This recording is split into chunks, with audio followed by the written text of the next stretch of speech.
अपनी पीठ के टेंटिकल से नुकीले कांटे फेंक सकते थे। इनकी स्पीड इतनी तेज थी कि ये कुछ ही सेकंड में बख्तरबंद गाड़ियों को भी आसानी से पलट देते थे। ऊपर से ये जमीन के साथ साथ हवा में भी उड़ सकते थे। उनकी पीठ पर बना कवच इतना मजबूत था कि राइफल की गोलियां भी उन्हें छू तक नहीं पाती थीं। हालांकि इन एलियंस की एकमात्र कमजोरी उनकी गर्दन थी, लेकिन वहां वार करना लगभग नामुमकिन था। इसलिए वे हमेशा झुंड में हमला करते और जहां पहुंचते वहां तबाही मचा देते। इसी ताकत के दम पर उन्होंने कुछ ही सालों में 99% इंसानों को खत्म कर दिया। आखिर में बचे हुए 5 लाख लोगों के पास सिर्फ एक ही रास्ता बचा, अपनी एडवांस टेक्नोलॉजी से टाइम ट्रैवल करके अतीत में जाकर मदद मांगना। इस कहानी की शुरुआत एक ऐसी रहस्यमयी स्पेसशिप से हुई जो अचानक आसमान को चीरते हुए धरती पर आ उतरी। जैसे ही उसका दरवाजा खुला, अनगिनत खतरनाक एलियंस बाहर निकल आए और आते ही पूरी दुनिया में तबाही मचा दी। करीब 3 मीटर लंबे ये एलियंस अपनी पीठ के टेंटिकल्स से करके अतीत में जाकर मदद मांगना। इसलिए उन्होंने बिना वक्त गवाए तुरंत टाइम मशीन तैयार की और सीधे 30 साल पीछे अतीत की ओर निकल पड़े। उधर जिस दुनिया में वे पहुंचने वाले थे, वहाँ सब कुछ बिल्कुल नॉर्मल चल रहा था। लोग आराम से बैठकर फुटबॉल मैच देख रहे थे। तभी अचानक आसमान काला पड़ गया और मैदान के बीचों बीच एक रहस्यमयी टाइम पोर्टल दिखाई देने लगा। उसके अंदर मौजूद भयानक ऊर्जा अचानक पूरे स्टेडियम में फैल गई। इसके तुरंत बाद उस पोर्टल के अंदर से हथियारों से लैस सैनिकों की एक टीम बाहर निकल आई। ये नजारा देखकर टीवी के सामने बैठे लोग पूरी तरह हैरान रह गए। तभी उसी पोर्टल से यूनिट की कमांडर बाहर आई। उसने लोगों से शांत रहने को कहा और बताया कि आज से 30 साल बाद धरती पर एक खतरनाक एलियन प्रजाति ने हमला कर दिया है। उस हमले की वजह से इंसानियत लगभग खत्म होने की कगार पर पहुंच चुकी है। इसीलिए वह इस टाइमलाइन के इंसानों से मदद मांगने आई है ताकि भविष्य की जंग में उनका साथ मिल सके। उसने चेतावनी दी कि अगर मदद नहीं मिली तो 1 साल के अंदर धरती से इंसानों का नामो निशान मिट जाएगा। यह खबर सामने आते ही पूरी दुनिया में हड़कंप मच गया। जांच के बाद साबित हो गया कि कमांडर की हर एक बात सच थी। इसीलिए तुरंत दुनिया भर से सैनिकों की भर्ती शुरू कर दी गई। उन सैनिकों में एक नाम क्रिस का भी था। भर्ती का मैसेज मिलते ही वह सीधे मिलिट्री चेकअप सेंटर पहुंच गया। अंदर जाते ही सबसे पहले उसे शर्ट उतारने को कहा गया। इसके बाद उसका हाथ एक अजीब मशीन के अंदर डाला गया। सिस्टम चालू होते ही स्क्रीन पर दिखा कि क्रिस ठीक 7 साल बाद मर जाएगा। यह बात पता चलते ही वह बुरी तरह घबरा गया। उसने तुरंत पूछा कि आखिर उसकी मौत कैसे होने वाली है, लेकिन उन्होंने कुछ भी बताने से मना कर दिया। तभी अचानक उसके हाथ में तेज दर्द उठा। असल में मशीन उसके हाथ के अंदर 3 खास चिप्स फिट कर रही थी। जैसे ही उसने हाथ बाहर निकाला, तभी उसकी कलाई पर एक अजीब सा डिवाइस दिखाई देने लगा। असल में यह टीम से हर वक्त कम्युनिकेशन करने का एक ट्रांसपोर्ट सिस्टम था। इसके बाद क्रिस आखिरी बार अपनी बीवी से मिलने पहुंचा। क्रिस के हाथ में लगा डिवाइस देखते ही उसकी बीवी बुरी तरह घबरा गई। वह जानती थी कि उन खतरनाक एलियंस से जीतना लगभग नामुमकिन है, इसलिए वह नहीं चाहती थी कि क्रिस उसे और उसकी 6 साल की इकलौती बेटी को अकेला छोड़कर इस खतरनाक मिशन पर जाए। लेकिन अब क्रिस के पास पीछे हटने का कोई रास्ता नहीं था, इसलिए वापस लौटने का वादा करके वह सीधे ट्रेनिंग कैंप पहुंच गया। लेकिन वहां का माहौल बेहद डरावना था। ज्यादातर सैनिक इतने डरे हुए थे कि बंदूक पकड़ने तक की हिम्मत नहीं जुटा पा रहे थे। तभी अचानक इमरजेंसी ऑर्डर आ गया कि सभी सैनिकों को ट्रेनिंग के पूरा होने से पहले ही भविष्य में भेजना होगा। दरअसल एलियंस ने लैब पर हमला कर दिया था और वहां मौजूद दवाइयां इंसानों को बचाने की आखिरी उम्मीद थी। इसीलिए सभी नए सैनिकों को बिना तैयारी के ही सीधे मिशन पर भेजने का फैसला लिया गया। घबराए हुए सैनिक तुरंत टाइम मशीन के सामने जाकर खड़े हो गए। मशीन चालू होते ही उनके सामने एक रंग बिरंगा टाइम पोर्टल खुल गया और अगले ही पल चीखों के बीच सभी सैनिक एक एक करके उसके अंदर खींचते चले गए। कुछ ही देर बाद क्रिस का शरीर भी हवा में ऊपर उठने लगा।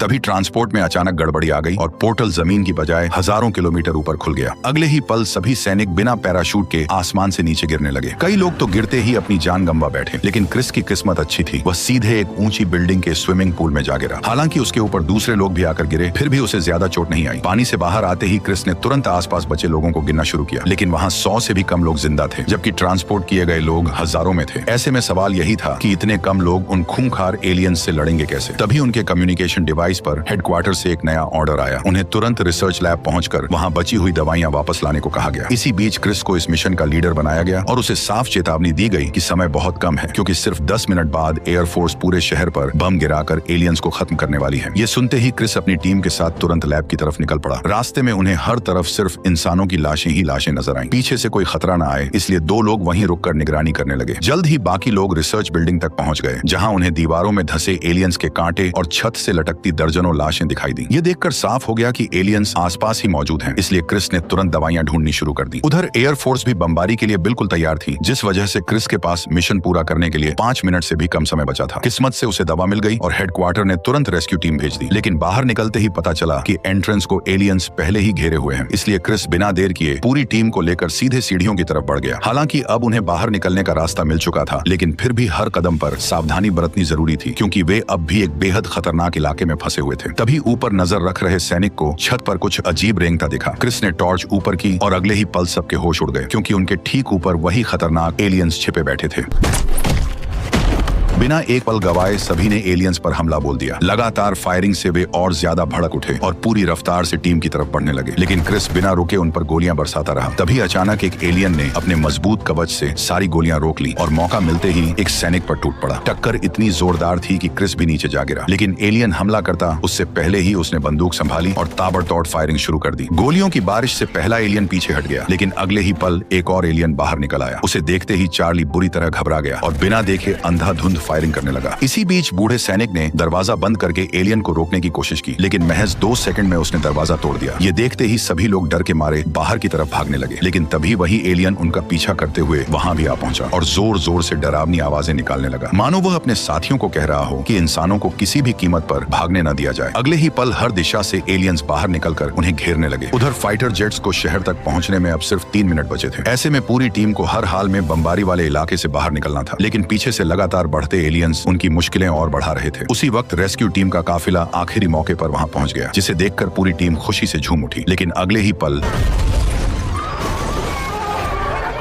कुछ ही सेकंड में पूरा काफिला एलियंस का शिकार बन गया। ये देखकर सबकी आखिरी उम्मीद भी टूट गई, लेकिन क्रिस हार मानने वालों में से नहीं था। वह फायरिंग करते हुए अपनी टीम को लेकर आगे बढ़ता रहा। पीछे से दर्जनों एलियंस पूरी प्लानिंग के साथ उनकी ओर तेजी से बढ़ रहे थे। हालांकि फाइटर जेट्स अभी भी रास्ते में थे, लेकिन क्रिस के लिए अब हर सेकंड मायने रखता था, इसलिए वह टीम को लेकर आगे बढ़ता रहा। लेकिन दूसरी तरफ ये सफेद दानव भी बेहद चालाक थे। सरदार की चीख सुनते ही एलियंस का झुंड दाएं और बाएं दोनों तरफ से उन्हें घेरने लगा। सोच समझकर किए गए हमलों से क्रिस की टीम के सैनिक एक एक करके मारे जाने लगे, जिससे पूरी टीम अब बुरी तरह फंस गई। अगर वे सिर्फ 1 मिनट के अंदर शहर से बाहर नहीं पहुंचे तो वे सभी बमबारी में मारे जाएंगे। उसी वक्त एक एलियन अचानक उनकी तरफ झपट पड़ा। ये देखते ही क्रिस ने बिना देर किए फायरिंग शुरू कर दी। उसकी सटीक निशानेबाजी से गोलियां सीधे एलियन की गर्दन पर जाकर लगी और आखिरकार वह क्रिस के हाथों मारा गया। उसी वक्त ऊपर से फाइटर जेट्स भी वहां आ पहुंचे और देखते ही देखते उन्होंने भारी बमबारी शुरू कर दी। क्रिस ने तुरंत सभी को वहां से निकलने को कहा। इसके बाद सभी एक घर का कांच का दरवाजा तोड़कर तेजी से इलाके से बाहर भागने लगे। तभी अचानक मोटा सैनिक नीचे गिर पड़ा और उसकी टांग बुरी तरह टूट गई। उसी समय पीछे से एलियन भी तेजी से करीब आने लगे, लेकिन क्रिस अपने साथी को छोड़ने के लिए तैयार नहीं था। हालांकि ऐसी हालत में उसे बचाना मतलब सबकी जान खतरे में डालना था। फिर भी टीम ने उसे अकेला छोड़ने के बजाय वहीं रुककर लड़ने का फैसला किया। लेकिन दूसरी तरफ एलियंस की संख्या लगातार बढ़ती जा रही थी। इसी दौरान क्रिस और बाकी टीम को बचाने के लिए एक महिला सोल्जर ने बड़ा फैसला लिया। उसने खुद को और मोटे सैनिक को पीछे छोड़कर टीम को वहां से भागने को कहा। टीम जैसे ही इलाके से बाहर पहुंचने वाली थी, उसी वक्त फाइटर जेट्स ने वहां बमबारी शुरू कर दी। अगले ही पल पूरा इलाका धमाके से गूंज उठा। जब काफी देर बाद क्रिस की आंख खुली तब वह हेडक्वार्टर के मेडिकल कैंप में पड़ा हुआ था। हैरानी की बात यह थी कि चार्ली भी इस खतरनाक लड़ाई से जिंदा बच गया था। दोनों धीरे धीरे टेंट से बाहर निकले और तभी उन्हें एहसास हुआ कि वे लोग अब सुरक्षित इलाके में पहुंच चुके हैं। बाहर निकलते ही क्रिस की नजर ब्लैक सैनिक पर पड़ी। उसने तुरंत पूछा कि टीम के बाकी लोग कहाँ हैं। तब उसने गुस्से में बताया कि सब मारे जा चुके हैं और उनकी मौत का जिम्मेदार सिर्फ क्रिस है। उसके मुताबिक क्रिस को उस समय किसी को बचाने के लिए रुकना नहीं चाहिए था। उसे तुरंत टीम को लेकर निकल जाना चाहिए था। अगर उस समय क्रिस उसकी बात मान लेता तो शायद आज वे सब जिंदा होते। ये बात सुनकर क्रिस एक पल के लिए चुप हो गया, क्योंकि उसके पास कहने के लिए कोई शब्द नहीं थे। तभी 2 सैनिक आए और बताया कि क्रिस को हेडक्वार्टर का कमांडर बुला रहा है। जैसे ही क्रिस वहां पहुंचा तब कमांडर ने उसे थैंक यू कहा कि उसने जान जोखिम में डालकर मिशन पूरा किया और दवाइयां सुरक्षित वापस लेकर आया। इसी बीच एक सैनिक ने कमांडर को क्रिस कहकर पुकारा। नाम सुनते ही क्रिस एक पल के लिए हैरान रह गया। तभी कमांडर ने उसे अपना पूरा नाम बताया। दरअसल जिस 5 साल की बेटी को वह अतीत में अकेला छोड़ आया था, वही अब 30 साल बाद भविष्य में अमेरिकी आर्मी की कमांडर बन चुकी थी। यह सच उसके लिए किसी झटके से कम नहीं था। कमांडर भी अपने पापा से मिलकर बहुत ज्यादा खुश थी। इसी बीच उसने बताया कि क्रिस की टीम ने जिस एलियन से लड़ाई की थी वह असल में मेल व्हाइट स्पाइक था, लेकिन अब स्क्रीन पर जो दिख रही थी वह उससे भी ज्यादा खतरनाक फीमेल व्हाइट स्पाइक है, जिसने जमीन के अंदर अपना पूरा घोंसला बना रखा है। और अब उनका अगला मिशन ही फीमेल व्हाइट स्पाइक को जिंदा पकड़ना था, क्योंकि उसी के डीएनए से एलियंस को मारने का एंटीडोट बनाया जा सकता है। इसलिए कमांडर बिना देर किए अपनी टीम के साथ हेलीकॉप्टर में बैठी और एक और खतरनाक मिशन के लिए निकल पड़ी। जल्द ही हेलीकॉप्टर घाटी के ऊपर पहुंच गया, जहां नीचे ही फीमेल व्हाइट स्पाइक छुपी बैठी थी। फिलहाल कुछ सैनिकों ने ट्रैंक्विलाइजर से उसे रोक रखा था, लेकिन उन्हें अंदाजा नहीं था कि यह सब उसका इंसानों को बुलाने का एक जाल था। जैसे ही फीमेल व्हाइट स्पाइक बाहर निकली, उसने पल भर में ज्यादातर सैनिकों को बेरहमी से खत्म कर दिया और कुछ ही सेकंड में चारों तरफ अफरा तफरी मच गई। ये सब देखकर कमांडर बिना किसी देरी के रस्सी पकड़कर सीधे नीचे उतर गई। जब वह घोंसले के अंदर पहुंची तो वह बुरी तरह हैरान रह गई। Female white spike male alien से कहीं ज्यादा विशाल और खतरनाक थी, इसलिए कमांडर ने तुरंत सैनिकों को उसके टेंटिकल्स बांधने को कहा। लेकिन अगले ही पल उसने एक सैनिक को दबोच लिया और उसे घसीटते हुए दूसरे घोंसले की तरफ खींच ले गई। यह देखकर कमांडर ने तुरंत बाकी सैनिकों को दूसरे घोंसले पर आग बरसाने का ऑर्डर दिया।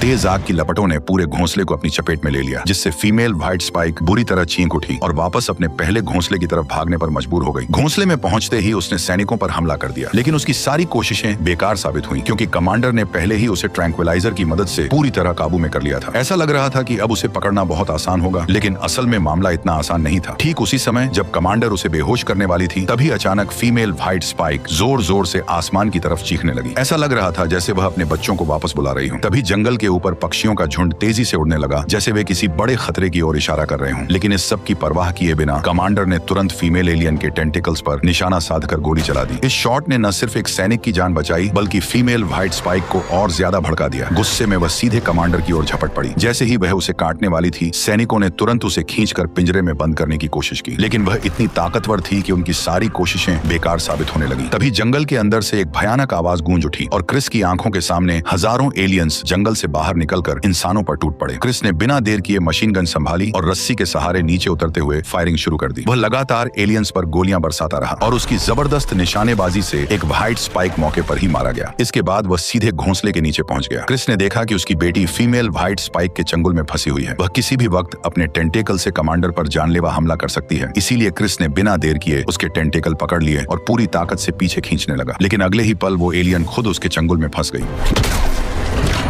मौके का फायदा उठाकर कमांडर ने खुद को उसकी पकड़ से आजाद कर लिया। फिर सभी सैनिक मिलकर उस फीमेल व्हाइट स्पाइक को किसी तरह एक बड़े लोहे के पिंजरे में बंद करने में कामयाब हो गए। जब उन्होंने उसे पकड़ लिया, तभी ऊपर मौजूद टीम को तुरंत इसकी जानकारी मिल गई और बिना देर किए उन्होंने उसे ऊपर खींचकर सुरक्षित ले जाने की प्रक्रिया शुरू कर दी। लेकिन असली खतरा अभी भी बाकी था। लीडर के फंसते ही बाकी व्हाइट स्पाइक्स ऊपर से छलांग लगाकर हमला करने लगे, लेकिन तभी हेलीकॉप्टर के पंखे से टकराते ही उनके टुकड़े टुकड़े हो गए। इसी बीच पीछे से अचानक एक और खतरनाक आवाज गूंज उठी। तभी अचानक जंगल के अंदर से फिर से हजारों व्हाइट स्पाइक्स निकल आए। ये देखकर कमांडर तुरंत क्रिस को लेकर वहां से भागने लगी, लेकिन उसी दौरान हेलीकॉप्टर भी व्हाइट स्पाइक्स की पकड़ में आ गया और कुछ ही सेकंड में वह बेकाबू होकर इधर उधर घूमने लगा और एक जोरदार धमाके के साथ क्रैश हो गया।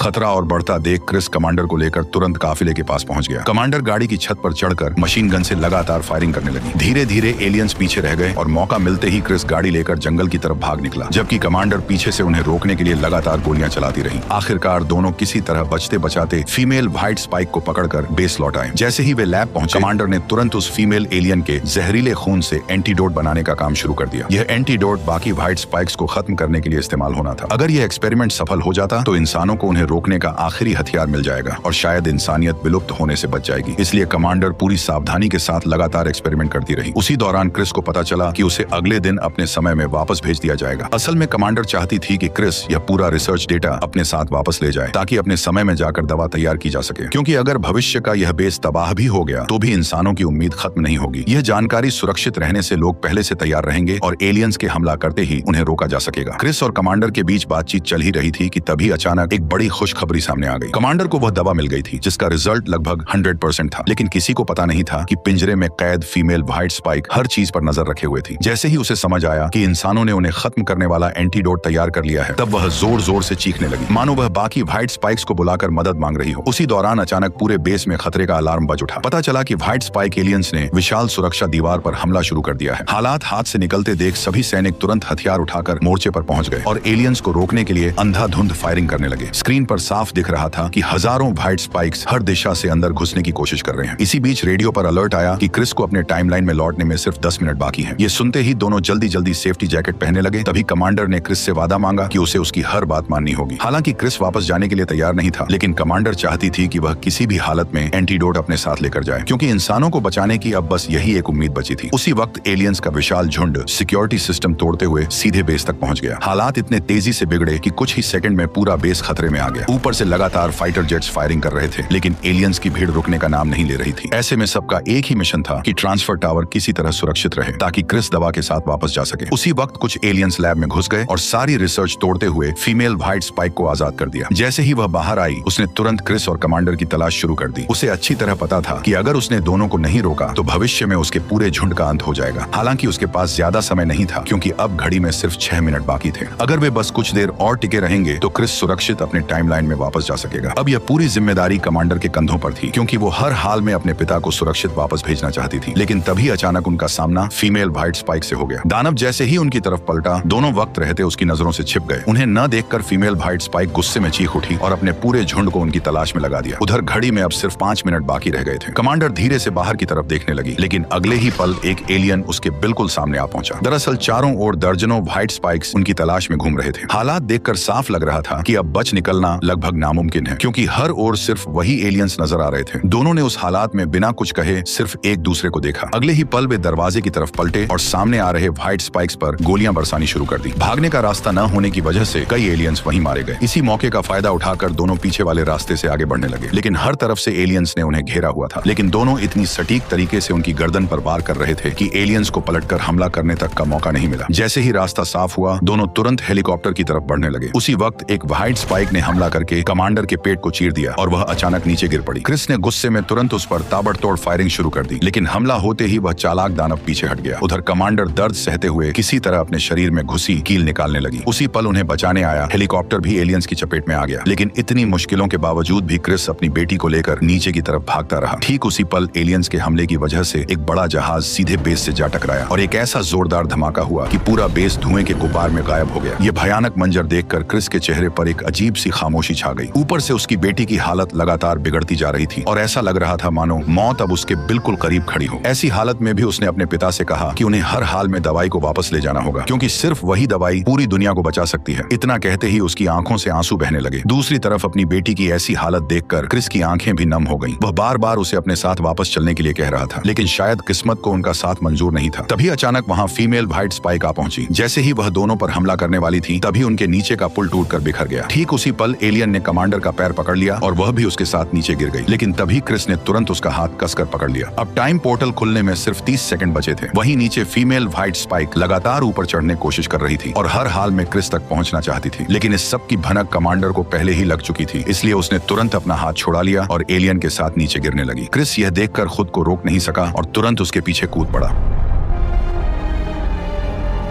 पोर्टल खुलते ही वह सीधे अपनी दुनिया में ट्रांसपोर्ट हो गया और यहीं पर कहानी का पार्ट 1 भी खत्म हो गया। अब आगे की कहानी में पता चलेगा कि क्रिस इन खतरनाक एलियंस को धरती पर हमला करने से पहले कैसे रोकेगा। अगर आप पार्ट 2 देखना चाहते हो तो कमेंट जरूर करना और चैनल पर नए हो तो सब्सक्राइब करके वीडियो को लाइक कर देना।